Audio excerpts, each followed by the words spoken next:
بسم الله الرحمن الرحيم.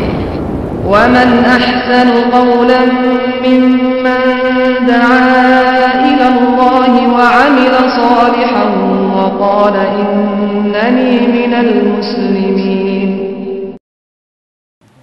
بسم الله الرحمن الرحيم. الحمد لله رب العالمين الرحمن الرحيم مالك يوم الدين ونشهد أن لا إله إلا الله ونشهد أن سيدنا ومولانا محمدا عبده ورسوله أرسله إلى الناس كافة بشيرا ونذيرا. أما بعد فإن خير الحديث كتاب الله وخير الهدي هدي محمد صلى الله عليه وسلم وشر الأمور محدثاتها وكل محدثة بدعة وكل بدعة ضلالة وكل ضلالة في النار. أعوذ بالله السميع العليم من الشيطان الرجيم. بسم الله الرحمن الرحيم. إن الذين فرقوا دينهم وكانوا شيعا لست منهم في شيء إنما أمرهم إلى الله ثم ينبئهم بما كانوا يفعلون. من جاء بالحسنة فله عشر أمثالها ومن جاء بالسيئة فلا يجزى إلا مثلها وهم لا يظلمون. سبحانك لا علم لنا إلا ما علمتنا إنك أنت العليم الحكيم. رب اشرح لي صدري ويسر لي أمري واحلل عقدة من لساني يفقه قولي واحلل عقدة من لساني يفقه قولي. ساتھیو، آج دنیا میں جس طرف دیکھیے جہاں دیکھیے ہر جگہ خون ہی خون ہے.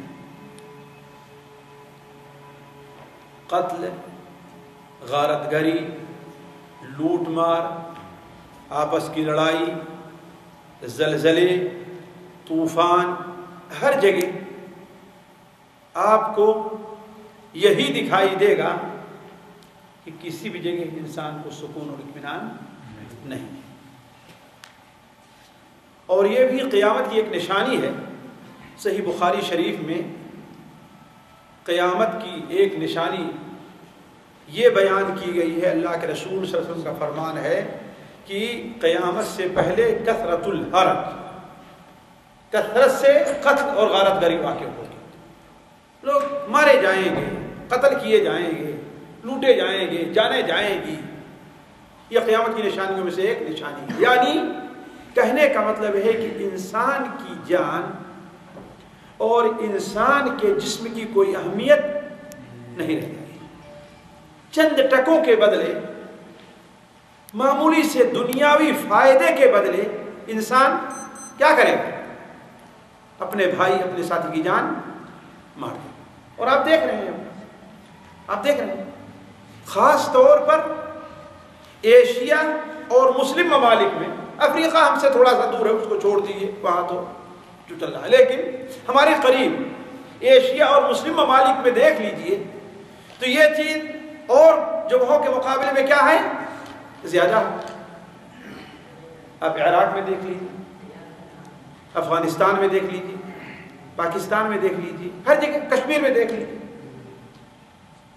جتنا خون اس وقت مسلمانوں کا بہہ رہا ہے شاید ہی کسی دوسری قوم کا بہہ رہا. اور حالیہ ہم اور آپ دیکھ رہے ہیں جو کچھ سوریا کے اندر ہو رہا ہے، جو کچھ سوریا میں ہو رہا ہے، اس کی تو مثال شاید تاریخ میں کبھی ملے. ہیں ایسے واقعات ہوئے ہیں، شاید میں آگے چل کر کے بات طرف اشارہ کروں. لیکن اس وقت جو صورتحال ہے سوریا میں، الامان الحفیظ، نہ بچوں کو چھوڑا جا رہا، نہ عورتوں کو معاف کیا جا رہا، حتیٰ کہ خود مسلمان اپنے کو کہلانے والے جو مسلمان ہیں، اب حقیقت مسلمان ہیں یا نہیں، لیکن اپنے کو مسلمان کہلا رہے ہیں، وہ مسجدوں تک کو نہیں چھوڑ رہے ہیں. مسجدوں تک کو چھوڑ نہیں رہے ہیں. آخر ساتھیوں، ایک عام مسلمان پریشان ہو جاتا ہے، لیکن اصل بات شروع کرنے سے پہلے آپ کے سامنے یہ بات بتلا دوں کہ جو شخص نبی کریم صلی اللہ علیہ وسلم کی احادیث کو پڑھا ہے اور آپ صلی اللہ علیہ وسلم کے فرامین کو جانتا ہے، اسے اس پر کوئی بڑا تعجب نہیں ہوتا، افسوس ہوتا ہے، دل پریشان ہوتا ہے، اسے مسلمانوں کی یہ صورتحال دیکھ کر کے رونا آتا ہے ضرور، لیکن اس کے سامنے تسلی کا ایک بہت بڑا سامان بھی ہے۔ وہ کیا ہے؟ نبی کریم صلی اللہ علیہ وسلم کا فرمان ہے سنن ابو داؤد میں، امتی امت مرحومہ، امتی امت مرحومہ، میری امت ایسی ہے جو امت مرحوم ہے، جس کے اوپر اللہ تبارک و تعالیٰ کی خصوصی رحمت ہے، اس کے اوپر آخرت میں وہ عذاب نہیں ہے جو دوسری قوموں کا ہوگا۔ جو عذاب آخرت میں، حشر کے میدان میں، جہنم میں دوسری قومیں یہود اور نصارہ پر ہوگا، وہ عذاب اس قوم پر نہیں ہوگا، بلکہ اس کا عذاب دنیا ہی میں قتل، غارت گری، لوٹ مار، قتل، یہی سب چیزیں، یعنی یہ چیزیں اس کے گناہوں کا، اس کی غلطیوں کا کیا بنے گی؟ کفارہ بنے گی، اس کی غلطیوں کا کفارہ بنے گی۔ نبی کریم صلی اللہ علیہ وسلم کی حدیث صحیح مسلم شریف میں ہے کہ اللہ تبارک و تعالی قیامت کے دن اس امت کے گناہوں کو اٹھا کر کے یہود اور نصارہ اور باطل قوموں کے اوپر ڈال دے گا اور اس قوم سے کہے گا کہ تو جنت میں چلی جا اللہ تعالیٰ کی رحمت سے۔ آخر کیوں؟ یہود اور نصارہ پر کیوں بطور ظلم کے ڈالیں گے؟ نہیں، اس لیے کہ اس دنیا میں مسلمانوں پر جو ظلم ہو رہا ہے، مسلمانوں کو جو پریشانیاں ہو رہی ہیں آج سے نہیں، سالہ سال سے، اس کے پیچھے اگر آپ دیکھیں تو انہی دو باطل طاقتوں کا ہاتھ ہے۔ کس کا؟ یہود اور نصارہ کا، جہاں کہیں بھی ہے۔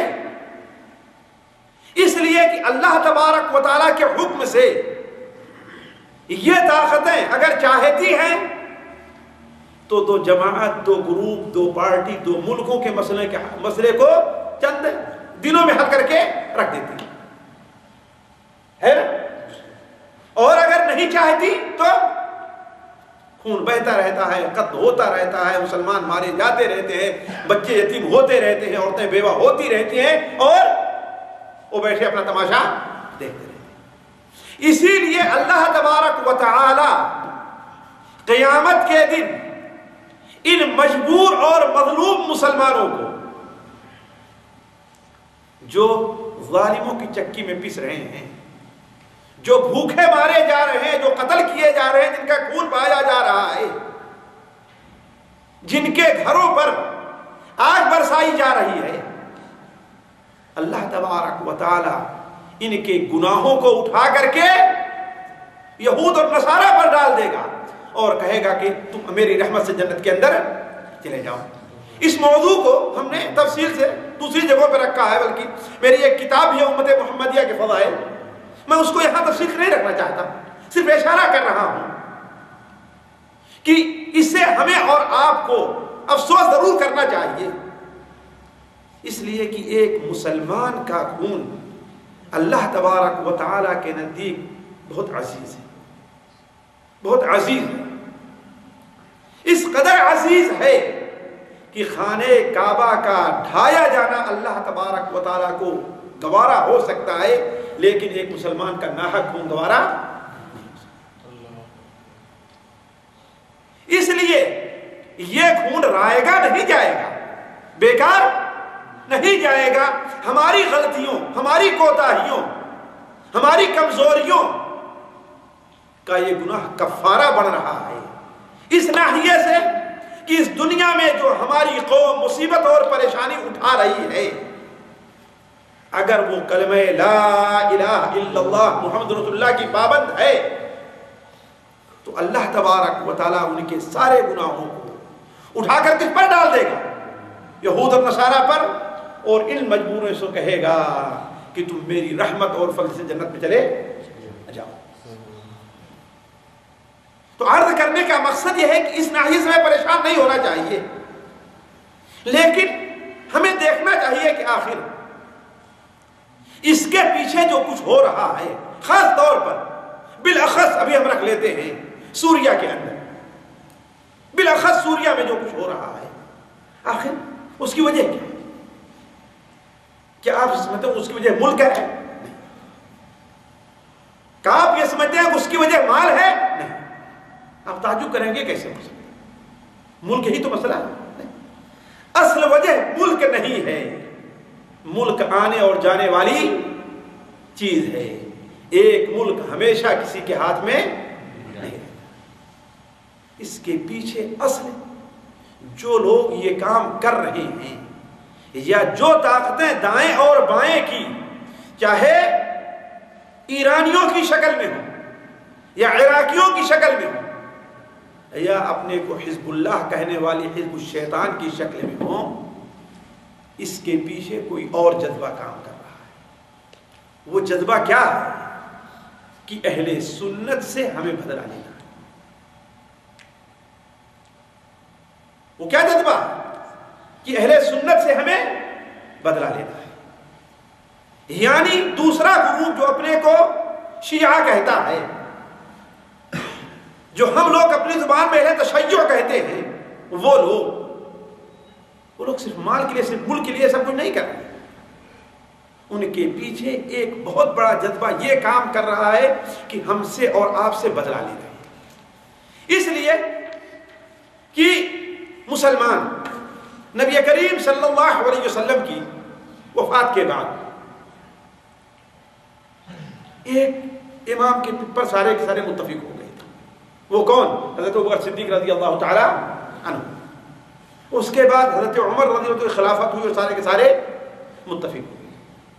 لیکن حضرت عثمان غنی رضی اللہ عنہ کی خلافت میں، حضرت عثمان غنی حضرت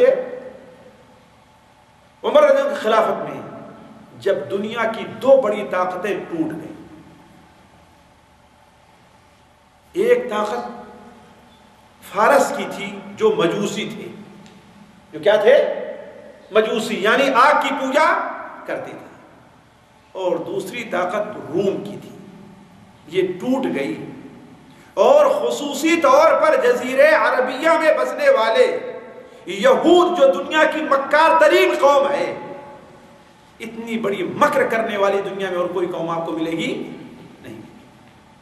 ان قوموں کا جب زور ٹوٹ گیا تو وہ لوگ یہ انہیں یقین ہو گیا کہ اب مسلمانوں پر یا اسلام پر ہمارا کوئی بس چلنے والا نہیں ہے، لہذا اس کے لیے انہوں نے چال چلنی شروع کی۔ یمن سے ایک یہودی اٹھتا ہے، عبداللہ ابن سبا، جو اسلام لانے کا دعوے دار ہوتا ہے۔ بظاہر اس نے اسلام قبول کیا، لیکن حقیقت میں وہ مسلمان نہیں تھا۔ اس نے اسلام کا کلمہ صرف اس لیے پڑھا تھا کہ اسلام مسلمانوں میں گھس کر کے اسے نقصان پہنچانا چاہیے، گھس کر کے مسلمانوں سے بدلہ لینا چاہیے۔ اور آہستہ آہستہ آہستہ آہستہ اس نے ایک جماعت پیدا کر لی جو بعد میں کیا کہلائی؟ شیعہ کہلائی، جو جماعت شیعہ کہلائی۔ دوسری طرف حضرت عمر رضی اللہ عنہ کے زمانے میں جب فارس کی مکمل طاقت ٹوٹ گئی، قادسیہ کے میدان میں، جو لوگ تاریخ پڑھے ہیں وہ جانتے ہوں گے کہ ان کا سب سے بڑا پہلوان رستم جب بھاگا ہے اور مارا گیا ہے تو یس ہرمزان اس نے سمجھ لیا کہ اب وہاں سے بھاگ کھڑا ہو، اور وہاں کے لوگ کچھ تو مسلمان ہو گئے اور سچے دل سے مسلمان ہوئے، کچھ لوگ مسلمان ہوئے لیکن سچے دل سے مسلمان نہیں ہوئے۔ ان کے دل میں یہ بات چبھتی رہی کہ ہم اپنا بدلہ کیسے لیں۔ اور جب مسلمانوں کے جماعت میں دیکھا تو عبداللہ ابن سبا کی جماعت کہ سے بڑھ کر کے ان کی تائید کرنے والی کوئی دوسری جماعت نہیں، لہذا اس کے ساتھ مل گئی۔ اس طریقے سے ایک جماعت پیدا ہو گئی جو کیا تھی، اپنے کو شیعہ کہلائی یا انہیں رافضی کہا گیا، اور دوسری جماعت جو صحیح راستے پر تھی اس نے کیا، ان کو کیا کہا گیا، اہل سنت، اہل سنت و جماعت۔ ساتھیوں ایک منٹ رک کر کے، اہل سنت و جماعت کا معنی کیا ہے؟ ہمارے یہاں ذرا غلط مفہوم سمجھتے ہیں لوگ اہل سنت و جماعت، اس کا معنی کیا ہے؟ اہل سنت و جماعت، سنت کے معنی کیا ہے؟ جی سنت کے معنی کیا ہے؟ آپ لوگ جانتے ہیں؟ جی نہیں، اصل مسلمان۔ سنت کے معنی ہے طریقہ کی، کس کا ہے؟ طریقہ، راستہ، جس طریقے پر چلا جائے وہ کیا ہے؟ سنت ہے۔ سنت ہم بولتے ہیں تو گویا نبی صلی اللہ علیہ وسلم اور صحابہ کرام کا طریقہ ہے کہ نہیں؟ کیوں؟ اس لیے کہ سنن ابو داؤد میں، سنن ترمذی میں، مسند احمد میں حضرت عرباد ابن ساریہ رضی اللہ عنہ روایت ہے کہ نبی کریم صلی اللہ علیہ وسلم نے ارشاد فرمایا کہ جو میرے بعد زندہ رہے گا اس امت میں بڑا اختلاف پائے گا، اس امت میں بڑا اختلاف پائے گا، لہذا ایسے وقت میں تم علیکم بسنتی و سنت الخلفاء الراشدین المہدیین من بعدی، تم میری سنت کو پکڑے رہنا، میرے طریقے پر چلتے رہنا، اور خلفاء راشدین کا جو طریقہ ہے اس کے اوپر تم چلتے رہنا۔ ساتھیوں یہ بڑا آسان سا مسئلہ ہے۔ ہمارے یہاں عام طور پر شیعوں کو چھوڑ دیجئے، جو اپنے کو سنی کہلانے والے ہیں، ان میں بہت سا اختلاف ہے کہ اختلاف نہیں ہے، بلکہ یہاں پر جو بیٹھے ہوں گے کم سے کم 3 قسم کے لوگ تو ہوں گے ہی، اور تینوں ایک دوسرے کے اوپر کفر کا فتویٰ اور شرک کا فتویٰ لگانے والے ہے نا؟ بات صحیح کہ نہیں صحیح؟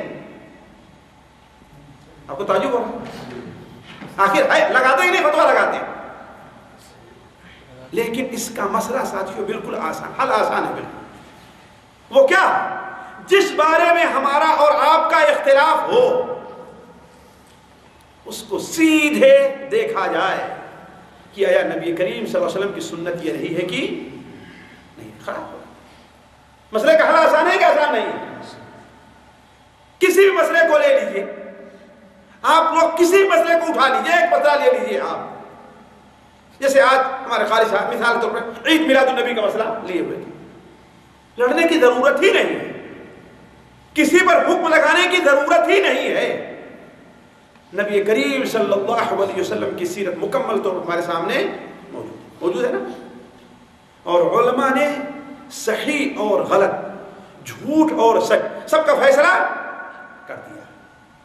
بلکہ مجھے بڑی پسند آئی، ایک مغربی دانشور نے کیا کہا تھا، دنیا میں صرف ایک نبی ہے بلکہ ایک ذات ہے جس کی پیدائش سورج کی روشنی میں ہوئی ہے، اور باقی سارے لوگوں کی پیدائش کیا ہے؟ رات کی تاریکی میں۔ معنی کیا ہے؟ کہ ان کی زندگی کی ساری چیزیں بالکل واضح اور سامنے۔ ٹھیک، چلے جائیں، بخاری شریف ہے، مسلم شریف ہے، سنن ابو داؤد ہے، سنن ترمذی ہے، سنن ابن ماجہ ہے، دیکھ لیجئے کیا نبی کریم صلی اللہ علیہ وسلم نے عید میلاد کبھی منائی بھی ہے کہ نہیں منائی؟ اگر منائی ہے تو یہ سنت کا طریقہ ہے، اور اگر نہیں منائی ہے تو جی سنت طریقہ ہوگا؟ آسان ہے مسئلے کا، کسی بھی چیز کا۔ یا اسی طریقے سے ہمارے ایک بھائی نے، بلکہ ابھی تک ان کو شبہ ہے، انہوں نے یہ کہا کہ کسی بھی شخص کو یہ نہیں کہنا چاہیے کہ وہ مر گئے، اور اللہ کے رسول بارے تو ہم تو کہا جاتا ہے اگر کوئی کہتے اللہ کے رسول مر گئے تو گستاخ رسول کا قتل کرو، یہ تو گستاخ رسول ہے، یہی تو کہا جائے گا۔ بلکہ کیا کہتے ہیں ہمارے آپ صلی اللہ علیہ وسلم جی پردہ فرما گئے، ہے نا بات صحیح؟ یعنی مطلب کیا ہے؟ ابھی زندہ ہے وہ دنیا میں، یہی تو معنی ہے نا، اس دنیا میں ظاہر بات ہے۔ آخر معنی کیا ہے لیتے ہیں آپ لوگ؟ کیا لیتے ہیں آپ لوگ؟ یہی تو لیتے ہیں کہ اللہ کے رسول کا انتقال نہیں ہوا ہے، بالکل واضح سی بات ہے۔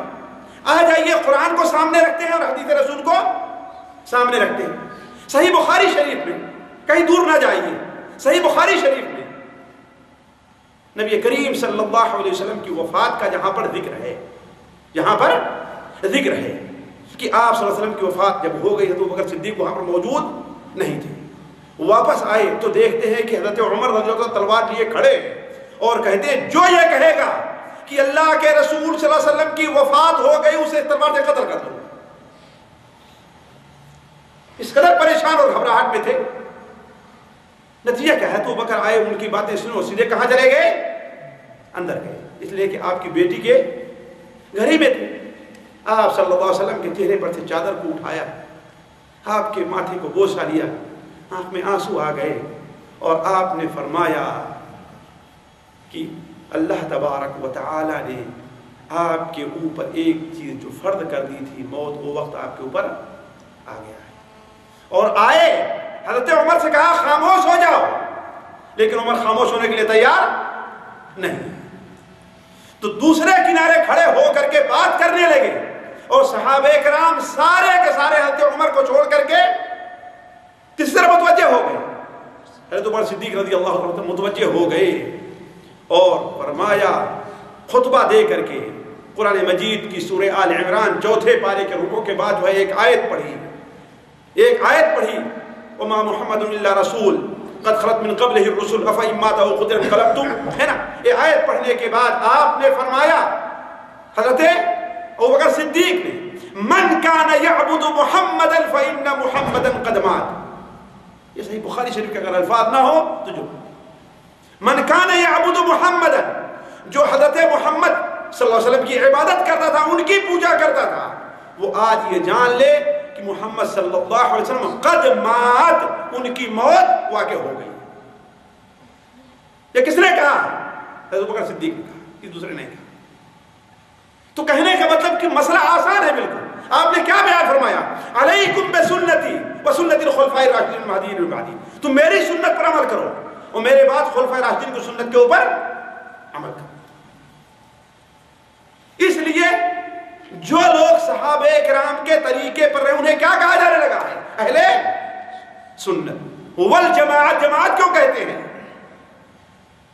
جماعت کہتے ہیں کہ صحابہ کرام کی جماعت جس راستے پر چلی اور تابعین کو جو تعلیم دی اور تابعین نے جو تعلیم اپنے بعد والوں کو دی, اسی جماعت کو ہم بھی ماننے والے. اسی لیے نبی کریم صلی اللہ علیہ وسلم کی حدیث صحیح سنن ابو داؤد میں, مسند احمد میں, سنن ترمذی میں, دیگر کتب حدیث میں, حضرت عبداللہ ابن عباس سے, حضرت معاویہ رضی اللہ عنہ سے, حضرت انس بن مالک سے, متعدد صحابہ کرام سے متعدد الفاظ میں مروی ہے کہ نبی کریم صلی اللہ علیہ وسلم نے ارشاد فرمایا کہ بنو اسرائیل اہل کتاب کتنے فرقوں میں بٹے تھے؟ آپ لوگ سنا ہوگا اس حدیث کو. کتنے فرقوں میں؟ جی 72 فرقوں میں بٹے تھے. بنو اسرائیل میں کتنے فرقے ہوئے تھے؟ 72 فرقے ہوئے تھے. اور میری امت کتنے فرقوں میں بٹے گی؟ جی 73. آگے جائیں گے, پیچھے تھوڑی رہیں گے. ہم کسی سے کم تھوڑی ہیں. وہ لوگ 72 میں بٹے تو ہم کتنے بٹیں گے؟ 73 میں. آپ نے فرمایا کلہم فی النار الا ملۃ واحدہ, تمام کے تمام فرقے کہاں جائیں گے؟ جہنم میں جائیں گے. صرف ایک فرقہ ہے جو جنت میں جائے گا. صحابہ کرام نے کہا اے اللہ کے رسول کون سا فرقہ ہے؟ آپ نے فرمایا وہ فرقہ ہے جو ما انا علیہ و اصحابی, جو میرے اور میرے صحابہ کرام کے طریقے پر رہے گا, جو میرے اور میرے صحابہ کرام کے راستے پر چلتا رہے گا. اور دوسری روایت میں کہ ہے الجماعت, وہ ہے جو جماعت, جماعت یعنی صحابہ کرام اور تابعین کی جو جماعت ہے جو اس راستے پر چلے گا. اس لیے ساتھیوں ہمیں اہل سنت و جماعت کہا جاتا ہے کہ نہیں؟ ہمارے ایمان کے ارکان ہیں, اسلام کے ارکان ہیں, ہمارے دین کے 3 درجے ہیں. ہمارا جو دین ہے اس کا کتنے درجے ہیں ساتھیوں؟ 3 درجے ہیں. پڑھا نا آپ لوگوں نے؟ کون کون سے ہیں وہ؟ جی بتائیں. ہاں جی بتاؤ. صحیح. اسلام, ایمان اور احسان, یہ 3 درجے ہیں ہمارے مذہب کے, ہے نا. پہلا درجہ کیا ہے؟ اسلام کا ہے. اسلام کے کتنے رکن ہیں؟ 5 رکن ہیں. دوسرا درجہ احسان ایمان کا ہے, اس کے کتنے رکن ہیں؟ 6 رکن ہیں. اور تیسرا درجہ کیا ہے؟ احسان کا ہے, اس کا صرف کہہ دیجئے کہ ایک ہی رکن ہے، وہ کیا ہے؟ اللہ کی ایسی عبادت کرو گویا تم اللہ تعالیٰ کو دیکھ رہے ہو۔ اگر یہ نہیں ہو سکتا تو اللہ کی ایسی بات کرو گویا اللہ تعالیٰ تمہیں دیکھ رہا ہے۔ یہ ہے ہمارے اہل سنت و جماعت کا۔ دیکھیے اہل سنت و جماعت کتنے حصوں میں کیوں نہ بٹ جائیں، ایک دوسرے پر کتنے ہی فتوے کیوں نہ لگائیں، لیکن ہر ایک کا اتفاق ہے قرآن مجید کیا ہے؟ یہ حق ہے۔ جیسے اللہ تعالیٰ کے زمانے سے نازل، اللہ کے رسول کے زمانے میں نازل ہوا تھا 23 سال کی زندگی میں، ویسے ہی مکمل ہمارے پاس موجود ہے۔ اور نبی کریم صلی اللہ علیہ وسلم کی حدیثیں بخاری اور مسلم کے اندر ساری کی ساری کیا ہیں؟ صحیح ہیں۔ اس کے علاوہ بہت سی کتابیں حدیثوں کی ہے کہ نہیں؟ ایمان کے رکن کو وہی مانتے ہیں، 6 مانتے ہیں، اسلام کے رکنوں کو 5 ہی مانتے ہیں۔ البتہ سمجھنے میں بعض لوگوں سے کچھ غلطیاں ہوتی ہیں، لیکن اس پر متفق۔ لیکن ان کے برخلاف شیعہ حضرات، وہ کیا؟ شیعہ کے معنی کیا ہوتا ہے ساتھیوں؟ جی شیعہ کے معنی ہوتا کیا ہے؟ مددگار کے، گروہ کے، جماعت کے، یعنی جو کسی کی مدد کرے گویا وہ اس کے شیعہ اس کی جماعت میں شریک ہے۔ لیکن اصطلاح میں شیعہ ان لوگوں کو کہا جاتا ہے جو حضرت علی رضی اللہ تعالیٰ عنہ اور اہل بیت کے مددگار اور حامی ہونے کے دعوے دار ہیں۔ وہ دعویٰ کرتے ہیں حضرت علی اور اہل بیت کے ہم مذہب پر ہیں۔ ان کا نام امامیہ بھی ہے جو آج کل موجود ہے۔ کیوں؟ اس لیے کہ ان کا دعویٰ ہے کہ دنیا میں 12 امام آئے ہیں، 13واں کوئی نہیں آیا ہے۔ 12 امام کو ہم مانتے ہیں اور 12 اماموں کو وہ درجہ دیتے ہیں جو کسی اور کو، بلکہ ان کے نزدیک 12 اماموں کا درجہ بسا اوقات نبیوں سے ہی بڑھ کر کے ہے، نبیوں سے بھی بڑھ کر کے ہے۔ اور ان کا جو سب سے بڑا امام اس وقت تھا ان 12 اماموں کے علاوہ جو حاکم رہا ہے خمینی، وہ بھی اس بات کا اعتراف کرتا ہے کہ ہمارے اماموں کو وہ مقام حاصل ہے جو نبیوں کو بھی حاصل اور فرشتوں کو بھی حاصل نہیں۔ انہیں رافضہ بھی کہا جاتا ہے۔ انہیں کیا کہا جاتا ہے؟ اور اصل نام سے پوچھ ان کا رافضی نام ہے۔ کیا نام ان کا؟ رافضہ۔ رافضہ رفض کے معنی ہوتا ہے انکار کر دینا، چھوڑ دینا۔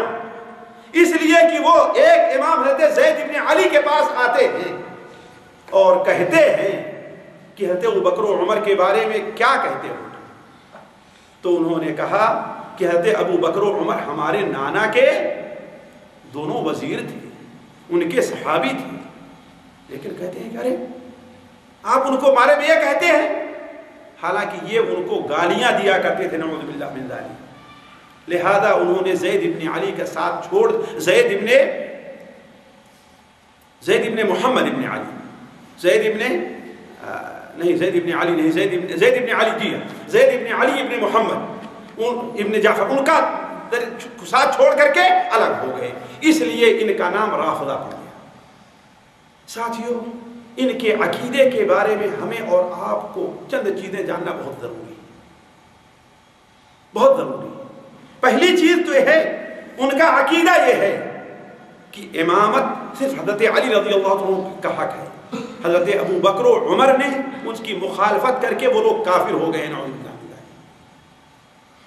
دوسرا ان کا عقیدہ یہ ہے کہ امام معصوم عن الخطا ہوتے، ان سے کوئی غلطی نہیں ہوتی۔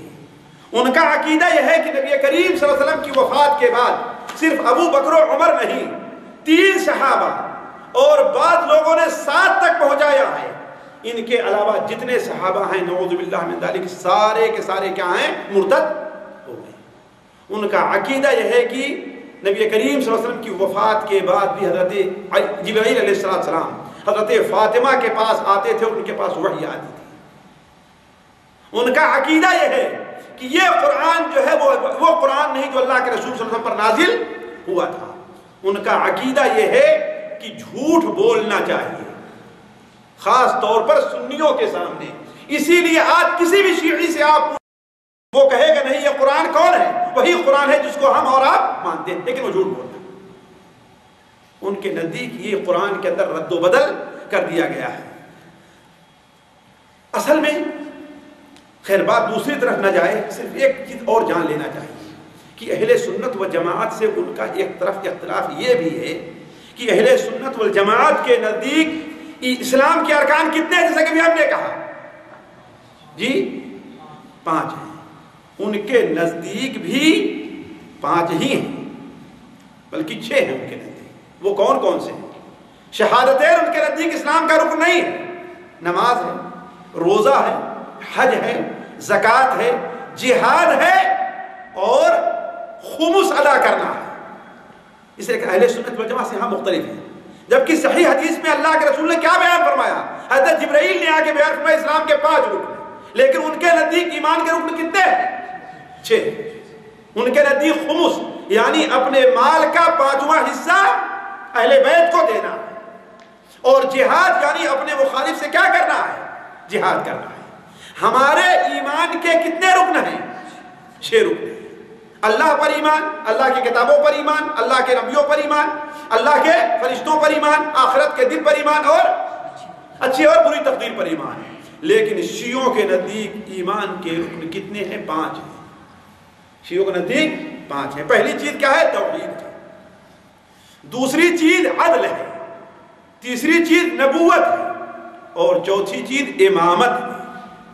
اور امامت کا معنی یہ ہے کہ جو ان 12 اماموں کو نہیں مانتا وہ کافر ہے، مسلمان نہیں۔ ان کے نزدیک کیا ہے؟ اور معاد یعنی آخرت ہے۔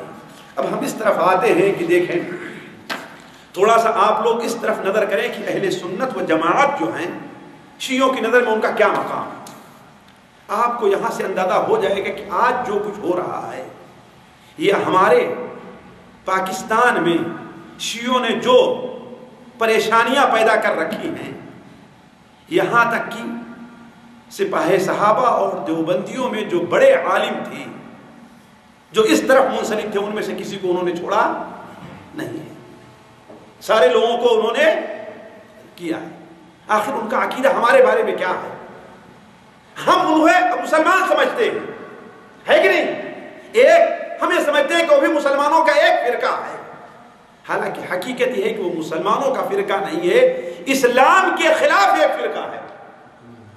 اس لیے کہ آپ نے دیکھا ان کے ارکان اسلام کے ارکان جو ہے مسلمانوں جیسے نہیں ہے، نہ ان کے ایمان کے ارکان مسلمانوں جیسے۔ اور یہ میں چیز اپنی طرف نہیں کہہ رہا ہوں، حاشا اللہ، خود ان کی لکھی ہوئی کتابوں سے ہم نے نقل کیا ہے، ان کی لکھی ہوئی کتابوں سے۔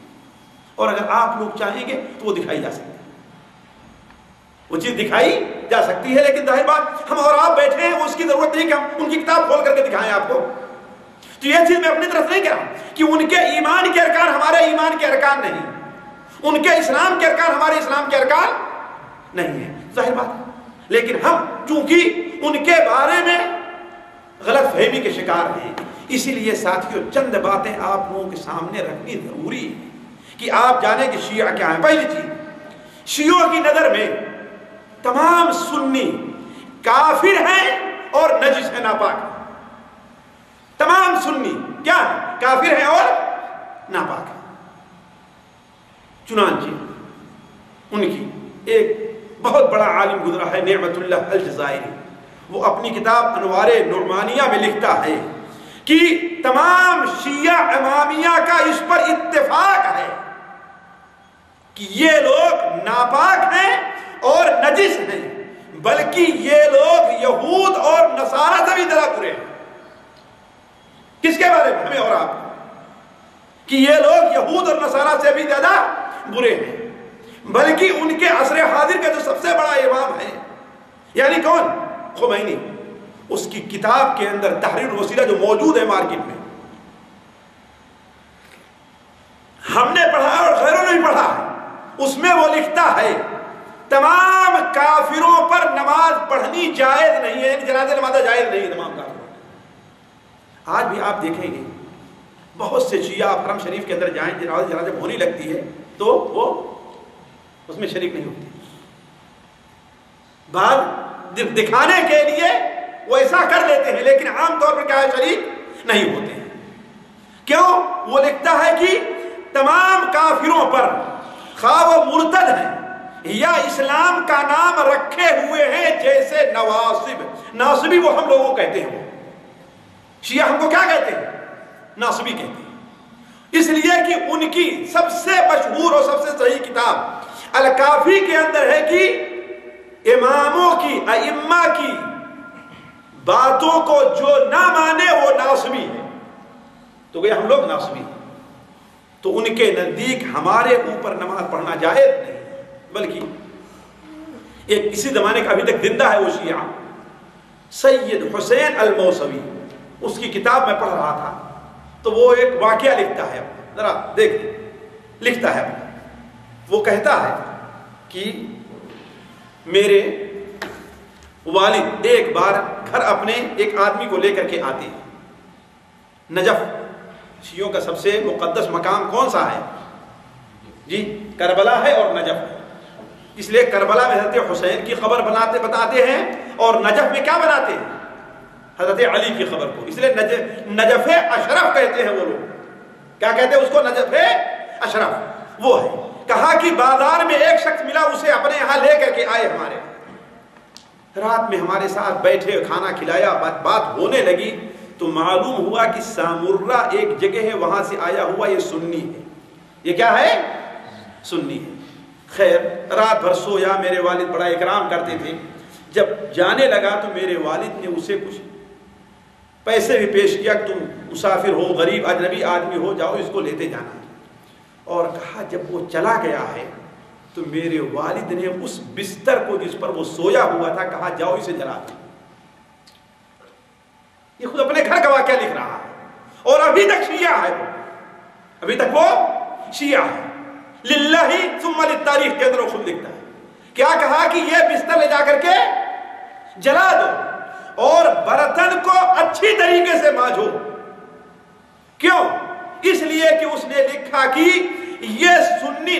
اور یہاں پر بتا دوں کہ ہمارے یہاں بعض غلط لوگوں نے جو یہ عقیدہ رکھا ہے کہ ہاں وہابی اگر کسی مسجد میں داخل ہو جائے تو مسجد کو دھولو، ہے نا؟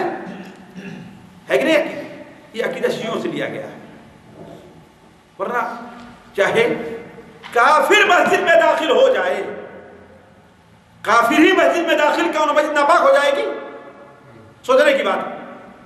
مسجد نبوی کے اندر اللہ کے رسول صلی اللہ علیہ وسلم کافروں کو ٹھہراتے تھے، ان کے لیے خیمہ لگاتے تھے. پتہ ہے مسجد نبوی سے مبارک جگہ حرم کے علاوہ اور کوئی ہو سکتی؟ کوئی ہو سکتی؟ نہیں ہو سکتی. تو ان کے وجہ سے تو مسجد نبوی ناپاک نہیں ہوئی. اور ایک لا الہ الا اللہ رسول اللہ کلمہ پڑھنے والا انسان ہے جو توحید کا دعویٰ کرتا ہے، توحید پر قائم ہے، وہ مسجد میں داخل ہو تو ناپاک ہو جائے. یہ چیز ہم نے کہاں سے لی؟ انہی شیعوں سے لی. شیعوں سے ہم نے بہت چیزیں اخذ کی، ان میں سے ایک چیز یہ بھی ہے. تو وہ کہتا ہے کہ ان کے عقیدے کے مطابق کیا ہے، بلکہ کہا کہ ہمارے یہاں یہ مشہور ہے کہ اگر کسی کا آپس میں اختلاف ہوتا ہے اور لڑائی ہو جائے آپس میں تو سب سے بری گالی اس کے نزدیک کیا ہے؟ سب سے بری گالی ان کے نزدیک، شیعوں کے نزدیک سب سے بری گالی شیعوں کے نزدیک یہ ہے کہ تیرے باپ کی قبر میں سنی کی ہڈی. سب سے بری گالی یہ ہے. کیوں؟ اس لیے کہ ان کا عقیدہ یہ ہے کہ اگر سنی کو 1000 بار بھی غسل دیا جائے پھر بھی وہ پاک نہیں ہوتا. اس لیے سب سے بری گالی یہ دیتے ہیں کہ تیرے باپ کی قبر میں سنی کی ہڈی. یہ ایک شیعہ ہے. البحرین میں القضیبیہ ایک جگہ ہے. البحرین میں القضیبیہ ایک جگہ ہے. وہاں کا ایک آدمی علی ابن محمد ابو خلیفہ القضیبی وہ سنی ہو گیا. اس نے اپنا لمبا سا قصہ لگایا کہ آخر اس نے شیعت کو کیوں چھوڑا ہے، شیعہ مذہب کو کیوں چھوڑا ہے. تو کہا کہ ایک دن عصر کی نماز پڑھ کر کے اپنی کتاب میں لکھتا ہے ربحت الصحابہ ولم اخسر اہل البیت. ایک کتاب اس نے لکھی ہے اور اپنا قصہ لکھا ہے کہ میرے اوپر کیا کیا ہوا اور میں کیسے سنی بنا، مسلمان بنا، شیعت کو ہم نے کیسے چھوڑا. اس میں لکھتا ہے کہ ایک دن عصر کی نماز پڑھ کر کے میں نکلا. ساتھیوں یہ بات خود شیعوں کی لکھی ہوئی اس لیے میں آپ کے سامنے رکھ رہا ہوں کہ شیعہ کبھی اس کا اقرار آپ کے سامنے نہیں کریں گے. کیوں؟ اس لیے کہ ان کے مذہب میں ایک چیز کیا ہے؟ تقیہ ہے. کیا چیز ہے؟ تقیہ. آج میں شیعوں کے عقائد آپ کے سامنے نہیں رکھتا، میں شیعہ کا اہل سنت کے بارے میں کیا تصور ہے اور کیا معاملہ وہ رکھ رہا ہوں، ورنہ ان کا ایک عقیدہ کیا ہے؟ تقیہ. تقیہ معنی کیا ہے؟ کہ یعنی اپنی بات کو اپنے دشمن سے چھپاؤ. لہذا آپ کے سامنے جہاں کمزوری میں کبھی ظاہر نہیں کرے گی. تو وہ کہتا عصر کی نماز پڑھ کر کے نکلا تو دیکھا کہ ایک بوڑھی ماں جا رہی ہے، ایک بوڑھی ماں جا رہی ہے، وہ بازار سے اپنا کچھ سامان لی ہوئی ہیں. میں آگے بڑھا، چونکہ ہمارے گھر آیا کرتی تھی، ہماری دادی سے ہماری امی سے ان کی پہچان تھی، تو میں آگے بڑھ کر کے ان کو سلام کیا اور ہم نے سوچا کہ ان کا سامان لے کر ان کے گھر پہنچا دوں.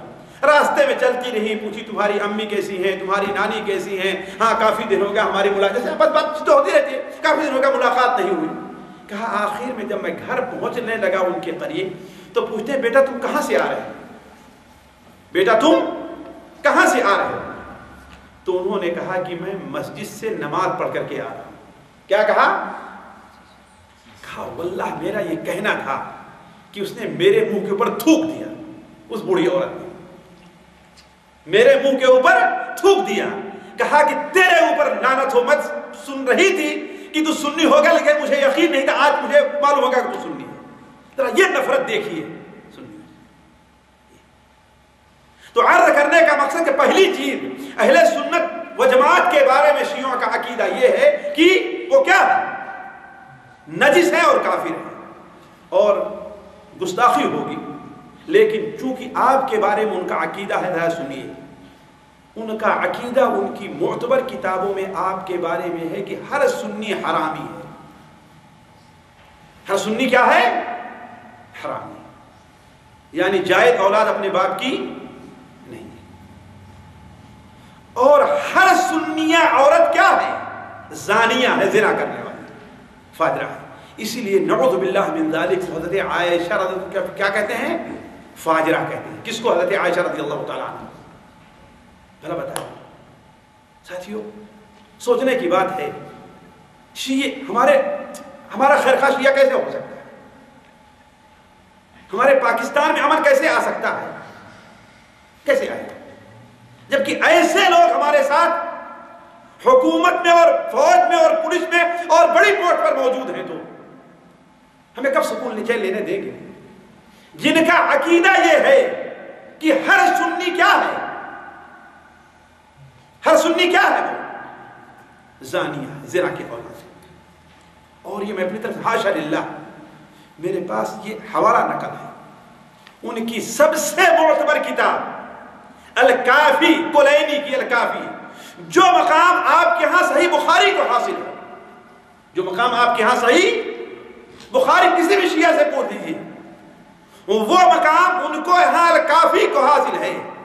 اس کے جلد 8 صفحہ 135 پر لکھتا ہے، جلد 8 صفحہ 135 پر ہے.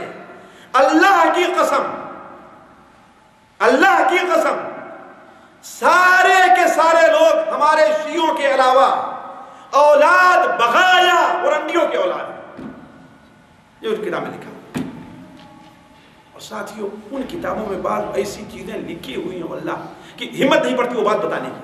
اگر میں آپ کے سامنے رکھوں تو آپ کہیں کہ بڑا بدتمیز ایسی باتیں کر رہا ہے، لیکن وہ آپ کے بارے میں یہ تصور رکھتے ہیں، یہ تصور آپ کے بارے میں رکھتے ہیں کہ ہر سنی جو ہوتا ہے وہ نعوذ باللہ من ذالک وہ ہوتا ہے جس کے ساتھ لواطت کی جاتی ہے، اور سنیہ عورت جو ہوتی وہ کیا ہے؟ زانیہ ہوتی ہے. یہ ان کا عقیدہ ہے آپ کے بارے میں. بلکہ وہ اس حد تک پہنچ چکے ہیں کہ ان کی ایک بڑی مشہور اور معتبر کتاب بحار الانوار ہے، لکھنے والا مجلسی ہے. اس کے اندر لکھتا ہے کہ عرفہ کے دن، ذرا غور کریں، عرفہ کے دن اللہ تبارک و تعالی سب سے پہلے حسین کے قبر کی زیارت کرنے والے جو لوگ ہیں ان کی طرف نظر کرتا ہے. حضرت حسین رضی اللہ تعالی عنہ کی قبر کی زیارت کرنے والے جو لوگ ہیں ان کی طرف نظر کرتا ہے. راوی نے کہا کہ ہم نے پوچھا کہ جو لوگ عرفہ کے میدان میں ٹھہرے ہوئے ہیں ان پر نظر نہیں رکھتا؟ کہا کہ نہیں. کہا کیوں؟ کہا اس لیے کہ جو عرفہ کے میدان میں ٹھہرے ہوئے ہیں ان میں زنا کی اولاد اور ہمارے شیعہ بھی موجود ہیں، اور جو حسین کی زیارت کر رہے ہیں وہ سارے کے سارے حلال اولاد ہیں، لہذا ان کی طرف پہلے اللہ طرف ان کی بات دوسری نظر.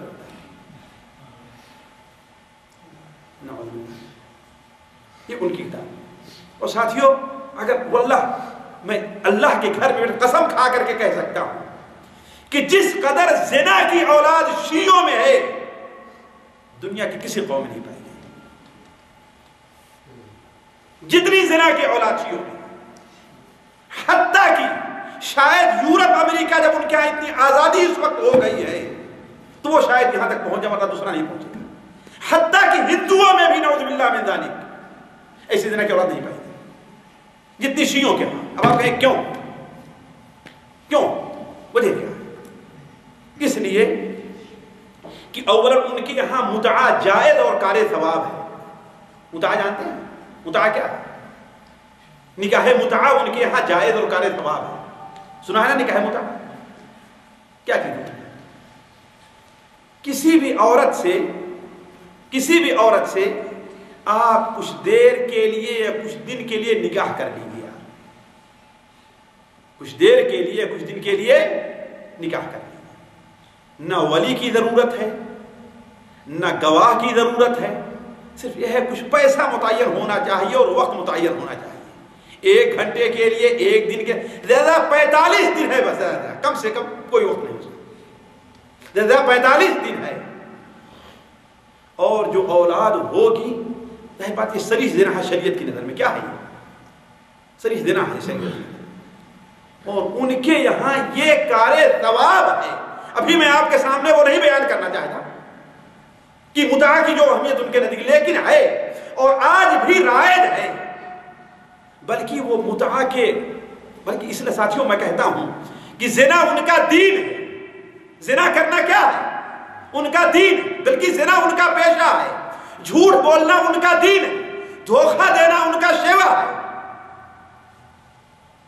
یہ 3 چیزیں آپ نوٹ کر لیجئے.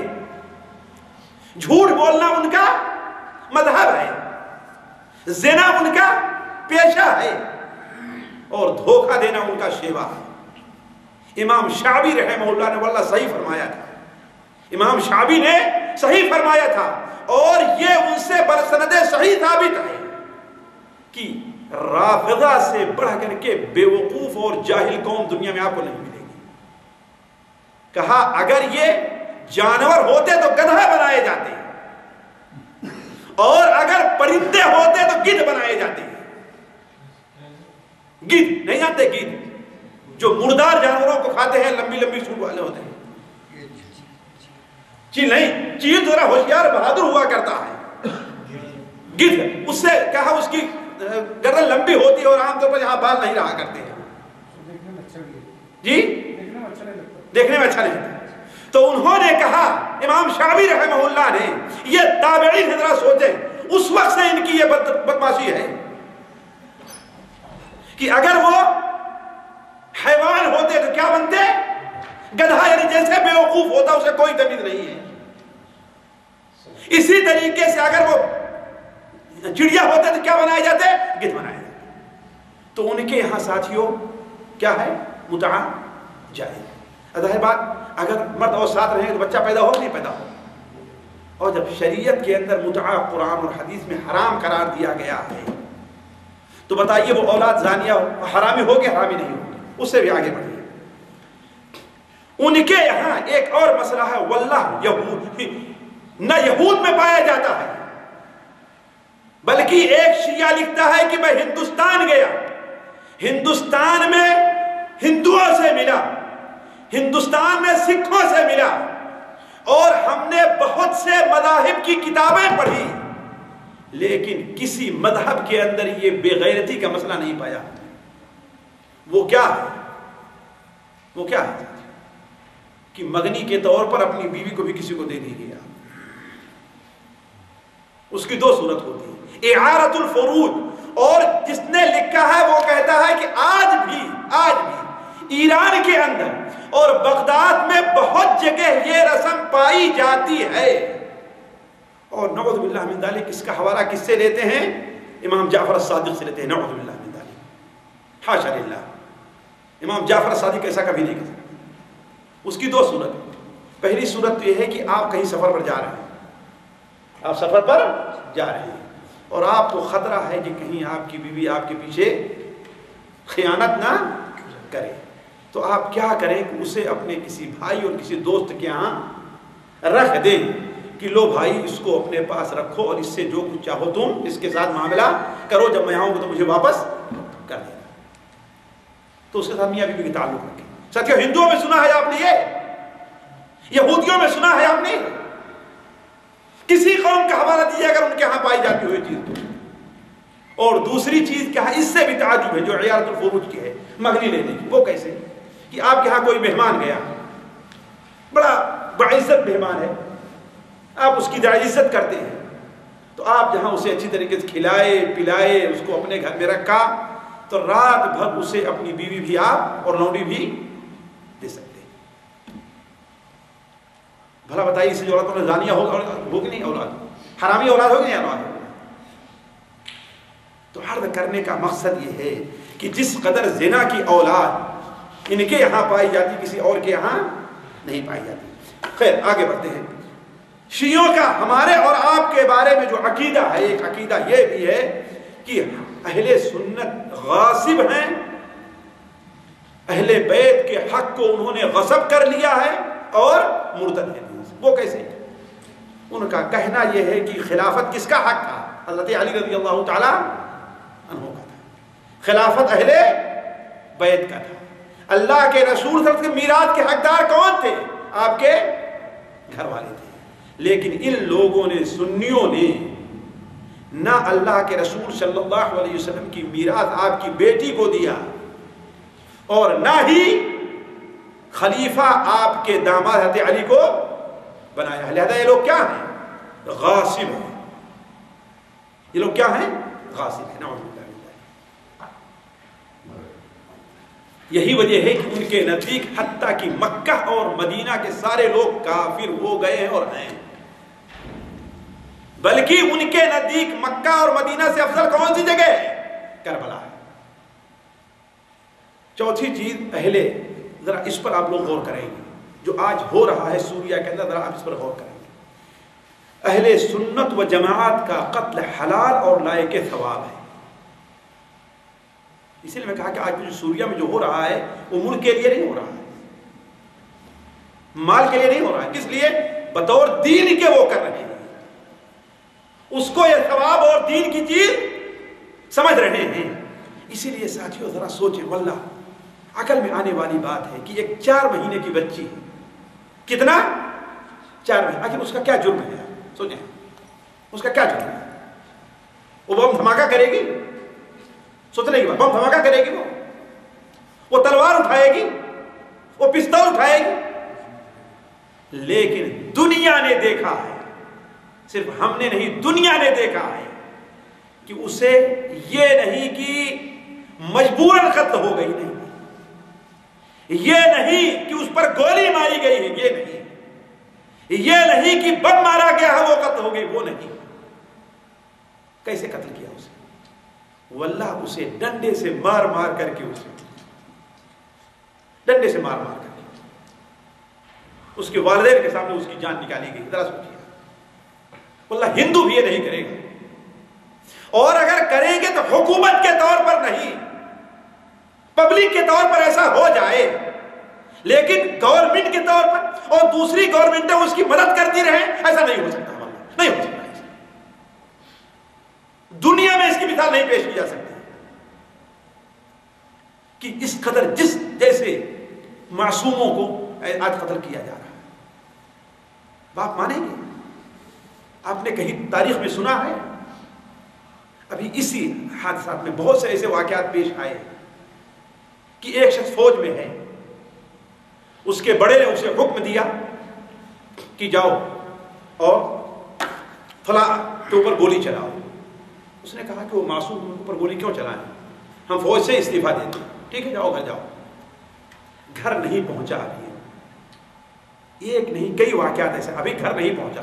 اسی لیے آج صرف سوریا کی 40,000 فوج الگ ہو پائی ہے بس. اگر یہ بات نہ ہوتی تو اب تک ساری فوج ساتھ چھوڑ چکی ہوتی اس میں.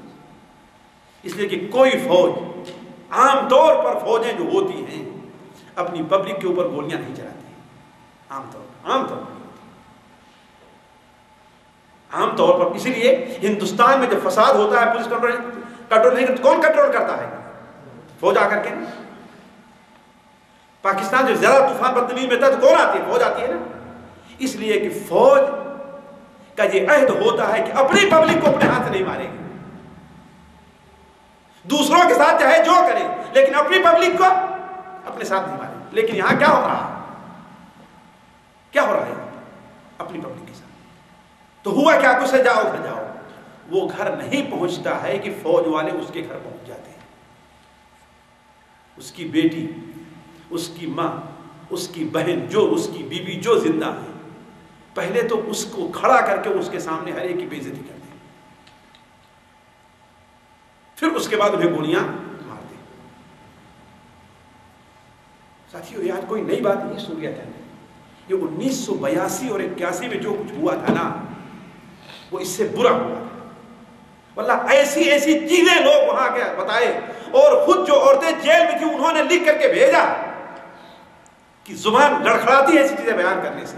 تو عرض کرنے کا مقصد یہ ہے کہ شیعوں کی نظر میں، رافضیوں کی نظر میں، اسماعیلیوں کی نظر میں اہل سنت والجماعت کا قتل حلال اور لائق ثواب. چنانچہ یہ دیکھیے ہم نے حوالہ نقل کیا ہے وسائل الشیعہ، بڑی مشہور بحر الانوار، ان 2 کتابوں کا. وہ کیا کہتا ہے اس میں؟ انہوں نے نقل کیا ہے نعوذ باللہ من ذلک ابو عبداللہ جعفر الصادق سے. بالکل جھوٹ ہے. وہ کیا ہے کہ آپ نواسب کے قتل کے بارے میں کیا کہہ رہے ہیں؟ تو انہوں نے کہا کہ حلال الدم، اس کا خون حلال ہے. لیکن مجھے خطرہ ہے کہ اگر تم قتل کرو گے تو لوگ تمہیں قتل کر دیں گے. تو ایسا کرو، ایسے قتل نہ کرو. اگر ہو تو اس کے اوپر دیوار کو گرا یا ایسی جگہ پانی میں ڈبا دو تاکہ کوئی گواہی دینے والا نہ رہے تم نے اسے قتل کیا. تو ساتھیو آج جو کچھ ہو رہا ہے، آپ جانتے کہ اس وقت ایران کے اندر، ایران میں آج سے چند سال پہلے ایران میں سنی 40% تھے. 40%. اور اس حکومت سے پہلے ایران میں سنی 60% تھے. لیکن انہیں 2 طریقے سے ختم کیا گیا ہے. ایک تو قتل کر کے. ساتھیو آج بھی کتابوں میں ایسے واقعات آتے ہیں کہ صرف اگر کوئی عورت صرف یہ انکار کر دیتی ہے کہ ہاں میں خمینی کی تصویر اپنے گھر میں نہیں لگاتی تو اس کی سزا قتل ہے. اور میں اپنی طرف نہیں کہتا. ہمارے پاکستان کے 2 عالم عبد القادر آزاد اور ایک کا نام یہ 1981 میں ایران کا انہوں نے دورہ کیا ہے. آ کر کے جو بیان دیا ہے وہ بیان آپ لوگ پڑھ لیں کہ کس طریقے سے سنیوں کے ساتھ وہاں پر برتاؤ ہو رہا ہے. بلکہ جس وقت خمینی اللہ جیسا ہے ویسا اس کو بدلہ دے، وہ نے حکومت سنبھالی ہے تو حسین الموسوی، موسوی، وہ بھی اس کی زیارت کے لیے گیا، اس کو مبارکبادی دینے کے لیے، اس لیے ان کے ساتھیوں میں تھا. تو وہ لکھتے ہیں اپنی کتاب میں کہ ایک خاص مجلس میں مجھ سے کہا کہ اے سید، اب نواسب کے قتل کرنے کا وقت آ گیا ہے. ان کے بچوں کو ہم قتل کریں گے، ان کی بیویوں کو ہم لونڈی بنائیں گے، اور وقت آ گیا ہے کھانے مکہ اور مکرمہ اور مدینہ زمین کے برابر کر دیا جائے. کیوں؟ اس لیے کہ اس جگہ وہابیوں کی حکومت ہے اور کربلا اللہ تعالیٰ کا مقدس مقام ہو اور اسے ہی قبلہ بنا دیا جائے. تو ساتھیوں کہنے کا مطلب یہ ہے کہ آپ کے بارے میں یہ. اور ایک اور تعجب کی بات، میں دیکھ رہا ہوں کہ وقت زیادہ ہو رہا ہے لیکن صرف ایک بات کہہ کر کے، ورنہ ان کے بارے میں بہت سی چیزیں ہیں. آپ دور نہ جائیے، آپ کے ہندوستان کے اندر جو ہوا ہے اور آپ کے ہندوستان میں بغداد میں کیا ہوا، عباسیہ حکومت کیسے عباسیہ حکومت کی بربادی کے پیچھے شیعوں کا بہت بڑا ہاتھ ہے. اگر آپ تاریخ پڑھنا چاہیں تو آخری خلیفہ المستعصم باللہ، حالانکہ اس کے بعد المستنصر باللہ، نیک اور صالح خلیفہ اس کا باپ الظاہر، انہوں نے، ان کی اتنی طاقت تھی کہ تتار ان کے اوپر حملہ کرنے سے ڈرتے تھے، بلکہ نہایت ہی نیک اور صالح یہ تینوں بادشاہ ہوئے. امام ذہبی اس کے دادا کے بارے میں لکھتے ہیں کہ ان کے اندر وہ ساری صلاحیات موجود تھی جو عمر بن عبدالعزیز کے زمانے میں اندر تھی، لیکن حالات سازگار نہیں تھے. کہ جس دن سے خلافت سنبھالی ہے روزہ رکھنا شروع کیا ہے. اتنے نیک لوگ تھے، لیکن انہیں برباد کس نے کیا؟ ان کا وزیر ابن العلقمی، آپ تاریخ پڑھ لیے، نصیر الدین توسی. نصیر الدین توسی یہ ہلاکو کا وزیر تھا، اور ابن علقمی یہ المستعصم باللہ عباسی خلیفہ کا وزیر تھا. ان دونوں نے مل کر کے پہلے ابن علقمی نے کیا کیا، کیسے چال چلی ہے؟ پہلی چال تو یہ چلی کہ بادشاہ چونکہ تھوڑا سا نیک تھا، لیکن ہر جگہ نیکی کام نہیں دیتی. حکومت کے کام میں کیا ہونا چاہیے؟ انسان کو عزم اور ارادے کا پختہ ہونا چاہیے. پہلے تو کیا کام کیا کہ اتنی فوج رکھ کر کے آپ کیا کریں گے؟ 12,000 فوج آپ کے لیے کافی ہے، لہذا فوجیوں کو، اس کے بعد 12,000 جو فوجی تھے ان کی تنخواہ کم کرنا شروع کیا. پھر اس کے بعد وزیر نے کہا کہ ان کی تنخواہ وہاں ہو جو ٹیکس وصول کر کے لے آئے وہاں سے وہ، اور ہلاکو خان کو خط لکھنا شروع کیا کہ اب حالات سازگار ہیں، اور اسے خط لکھا کہ آپ آئیے، بادشاہ کو آپ کے قبضے میں کرانا میرا کام ہے. یہ تاریخ کے اندر اوراق موجود ہے ساتھیوں، اور شیعہ سنی تمام تاریخ ہیں اس کی گواہی دیتی، اس کی گواہی دے رہی ہے تمام تاریخ کہ ابن علقمی جو تھا، وزیر جو تھا، اسے اس طرح بادشاہ کے نام پر ہلاکو کو بھیجتا تھا، اور ہلاکو کو جو خط تھا تو بادشاہ کے حوالے نہیں کرتا تھا. نتیجہ کیا ہے؟ جب ہلاکو بغداد کے دروازے پر پہنچ گیا اور چاروں طرف سے گھیراؤ کر لیا، فوج ہے ہی نہیں، کیا کرے؟ فوج کو تو اس نے دوسری طرف کر دیا. نتیجہ ہے کہ بادشاہ سے کہتا ہے کہ میں جا رہا ہوں، اس سے معاملہ طے کر کے آتا ہوں. جا کر کے اس سے معاملہ طے کر لیا کہ میں بادشاہ کو آپ کے پاس لے آ رہا ہوں، آپ مجھے امان دے دیجئے. بلکہ یہ ارادہ اس کا تھا کہ یہاں بغداد میں شیعہ حکومت قائم ہونی چاہیے، اور میں جو ہے اس کا خلیفہ بنوں، میں خلیفہ بنوں. بادشاہ کے پاس آتا ہے وہاں سے طے کر کے، اور کہتا ہے کہ ہم نے ہلاکو سے بات کیا ہے کہ اپنی بیٹی کی شادی آپ کے بیٹے ابو بکر سے کر دے گا، لہذا آپ علماء کو اور جو بڑے بڑے لوگ ہیں انہیں لے کر کے چلیے کہ وہاں پر شادی ہونے والی ہے. اور جیسے پہنچتا ہے بادشاہ نے وہاں گرفتار کر لیا اور سب کو قتل کر دیا، سب کو قتل کر دیا. آپ جانتے ہیں قصہ لمبا ہے، وقت زیادہ میں نہیں بیان کرنا چاہتا. کم سے کم جو لکھا ہے امام ذہبی نے، کہتے ہیں کم سے کم جو لوگ بغداد اور اس کے ارد گرد مارے گئے تھے وہ 8 لاکھ مسلمان تھے. کتنے؟ 8 لاکھ مسلمان. اور ذرا ذرا 1 کروڑ سے زیادہ 6 لاکھ کی تعداد بتائی گئی ہے. لیکن کہا کم سے کم اگر کسی نے لکھا ہے، یہاں تک کہ دریائے دجلہ کا پانی خون سے لال ہو گیا. آپ لوگوں نے تاریخ میں پڑھا ہوگا یہ ساری بدماشی کس کی تھی، اور خوش ہو رہا تھا اس کے اوپر کہ ہاں ہم نے کیا کیا، شیعوں کا اور اہل سنت کا بدلہ لیا. ساتھیو آپ دور نہ جائیے، آپ کے ہندوستان میں مغلیہ حکومت کے زوال کا سب سے بڑا سبب شیعہ، سب سے بڑا سبب شیعہ.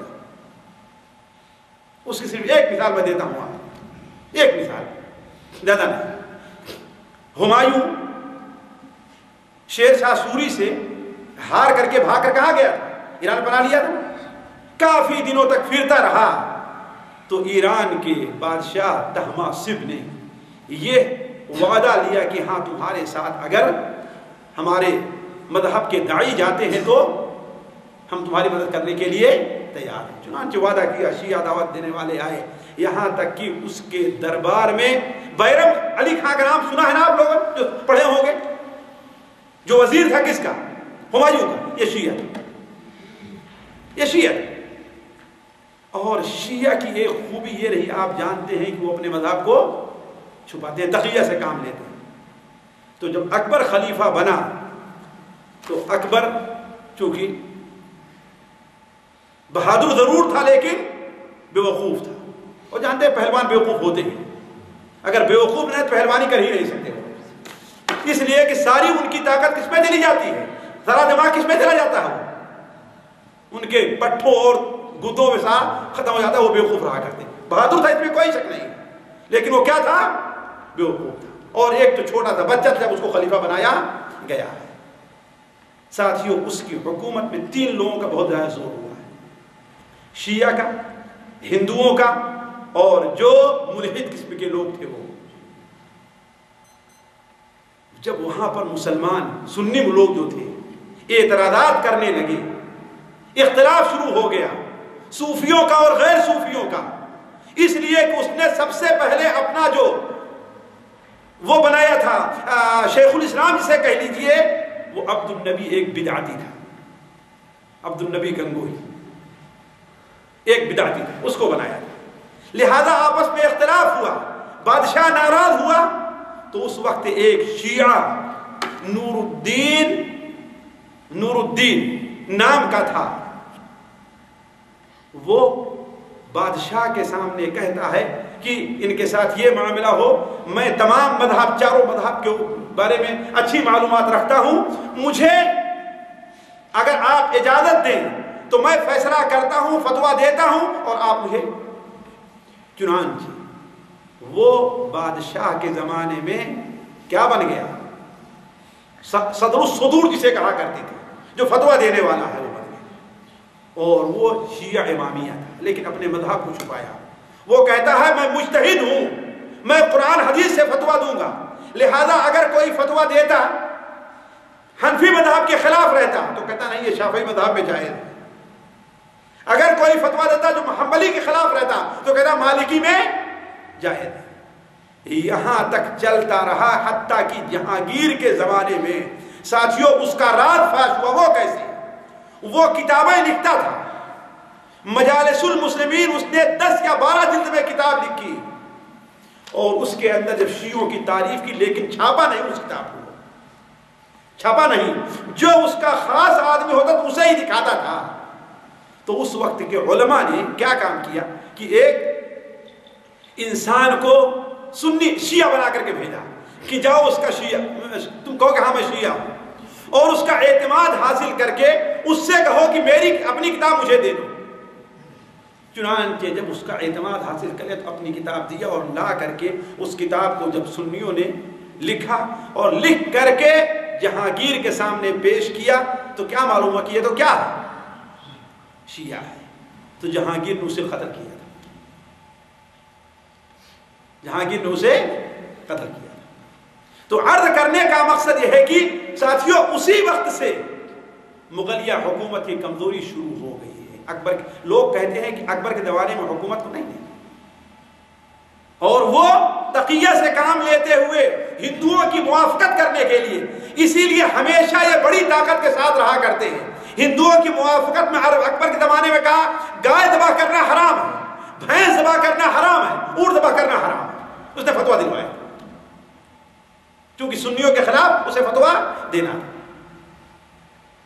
تو عرض کرنے کا مقصد یہ ہے کہ مغلیہ حکومت کے زوال یہ وقت نہیں کہ میں آپ کے بسا اوقات یہ جو حکومتیں قائم تھیں، مثال کے طور پر روہیلا جو حکومت روہیل کھنڈ کی سنی حکومت تھی، اودھ کی حکومت نے جو شیعہ تھے مراٹھوں کے ساتھ مل کر کے اس حکومت کو برباد کیا. مراٹھوں کے ساتھ مل کر کے، ہندوؤں کے ساتھ مل کر کے. کیوں؟ اس لیے کہ وہ ہمیشہ ایسی طاقتوں کے ساتھ رہے ہیں جو مسلمانوں کے خلاف رہی ہے. تو بات دوسری طرف جا رہی تھی. میں کہہ رہا تھا کہ صرف ایک ان کے بارے میں اور تعجب کا ہنسنے کی بات ہے، ان کے یہاں مذہب میں یہ ہے کہ اہل سنت و جماعت کی مخالفت واجب ہے. اہل سنت و جماعت کی مخالفت واجب ہے. وہ کیسے؟ یعنی جس چیز کو جائز کہیں تم اسے ناجائز کہو، جس چیز کو وہ حلال کہیں اسے تم حرام ہے۔ چنانچہ ان کی معتبر کتاب الکافی ہی میں ہے، تحریر الوسیلہ کے اندر ہے کہ کسی نے علی الرضا، علی بن محمد الرضا بڑے مشہور شیعوں کے امام ہیں، ان سے پوچھا کہ حضور میں ایسی جگہ پہ رہتا ہوں جہاں ہمارا کوئی اپنا امام نہیں ہے، کوئی مفتی نہیں، تم کس سے مسئلہ پوچھیں؟ تو کہا شہر کا سنیوں کا جو مفتی ہے اس سے تم مسئلہ پوچھو، شہر کا جو سنی کا مفتی ہے اس سے تم مسئلہ پوچھو، اور جو بات بتائے تم اس کے خلاف کرو، اس لیے کہ ہمارے مذہب میں داخلے کی سنیوں کی مخالفت کرنی چاہیے۔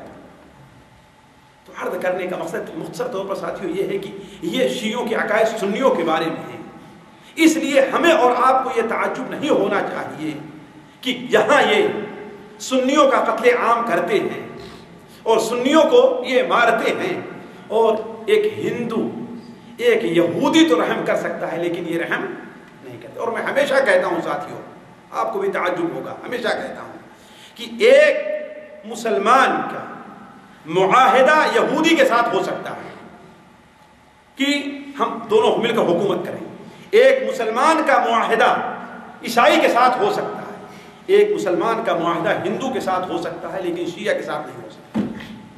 اب آپ کہیں کیوں کیوں کیوں وجہ کیا ہے؟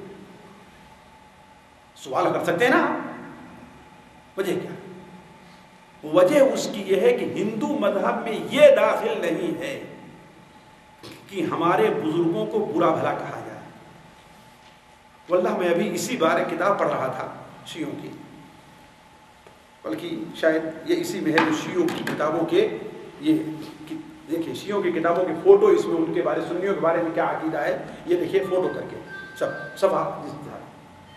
اس میں ایک جگہ لکھا ہے کہ امام ابو حنیفہ لعنت اللہ علیہ نعوذ باللہ من ذلک، کیا ہے ابو حنیفہ، اس لیے کہ ان کے ہاں لعنت کیا ہے بالکل عام ہے۔ امام ابو حنیفہ پر کیوں بھیج رہے ہیں لعنت؟ کیوں آخر لعنت؟ حالانکہ وہ لکھتا ہے کہ میں جانتا ہوں کہ یہ ہمارے خلاف نہیں ہے، اس لیے کہ بعد علوی طاقتیں جب اٹھی ہیں تو امام ابو حنیفہ رحمہ اللہ نے ان کی حسن نفس زکیہ ہیں ان کی تائید کی تھی، کہا اس لیے ہم ان کے اوپر لعنت بھیجتے ہیں کہ وہ کہتا ہے کہ قال علی کذب، یعنی حضرت علی نے ایسا کہا اور میں ایسا کہتا ہوں، یعنی صرف چونکہ حضرت علی کی مخالفت کی ہے اس لیے ان کا قابل لعنت ہے۔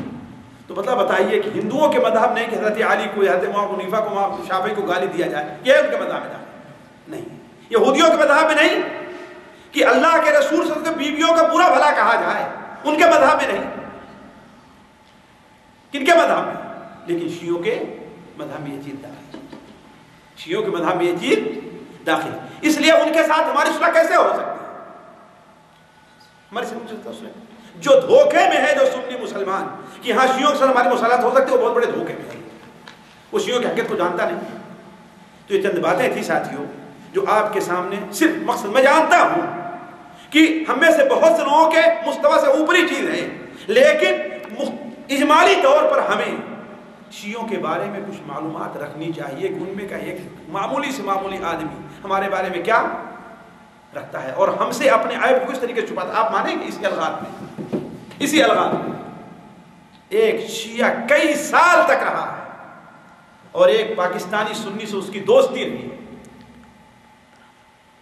پاکستانی سنی اس کی بڑی دوستی رہی اور ہمارے ساتھ تعلقات رہے ہیں، لیکن مجھے وہ آدمی بھاتا نہیں تھا اور ہمارے یہاں وہ جون پور کا ہمارے خیال رہنے والا تھا، اسی علاقے کا تھا، لیکن ظاہر نہیں کیا کہ میں شیعہ، یعنی دوستی ہے، اٹھنا بیٹھنا ہے، کھانا پینا ہے، سب کچھ ہے، لیکن ظاہر نہیں ہونے دیا کہ میں شیعہ۔ کب بتایا ہے؟ جب جانے لگا ہے تو آخری دن مسجد میں لے کر کے گیا ہے، اور وہ کون سی مسجد جانتے ہیں؟ وہ کس مسجد میں لے کر گیا ہے؟ کون سی مسجد؟ پرانے الغاز جانے لگو مسجد کی طرف تو دائیں طرف بامے مسجد سے پہلے ایک مسجد ویران دائیں طرف نہیں تھی، آج کا پتہ نہیں ہے کہ نہیں ہے، لیکن پہلے کیا تھی؟ وہ ویران تھی نا دائیں طرف، اس میں لال لال قالین بھی بچھے ہوئے تھے، اور یہ امام صاحب جو ہے اس میں شیخ عبدالسلام مؤذن ہیں، وہی امام اس میں نماز پڑھاتے تھے۔ اس مسجد میں لے جا کر کے بتایا ہے کہ برا نہ ماننا، میں تمہارے ساتھ آج 4-5 سال سے رہ رہا ہوں، اصل میں کیا ہے میں شیعہ ہوں. یعنی تھپڑ مار کے گیا اس کے منہ، تو سوچیں آپ، اس کے منہ میں تھپڑ مار کر کے گیا تو کہ آج 4-5 سال ہو گئے تم مجھے نہیں جان سکے کہ میں کون. تو وہ آپ کے بارے میں کبھی خیر نہیں چاہتی، آپ کے بارے میں کبھی خیر خواہ وہ نہیں. لیکن ہم یہ ہیں کہ ابھی تک دھوکے میں ہیں کہ ہاں شیعہ ہمارے بھائی، نو شیعہ ہمارے بھائی نہیں، شیعوں کے ساتھ ہماری کوئی صلح نہیں ہو سکتی ہے. سبحانک اللہم و بحمدک، اشہد ان لا الہ الا انت، استغفرک.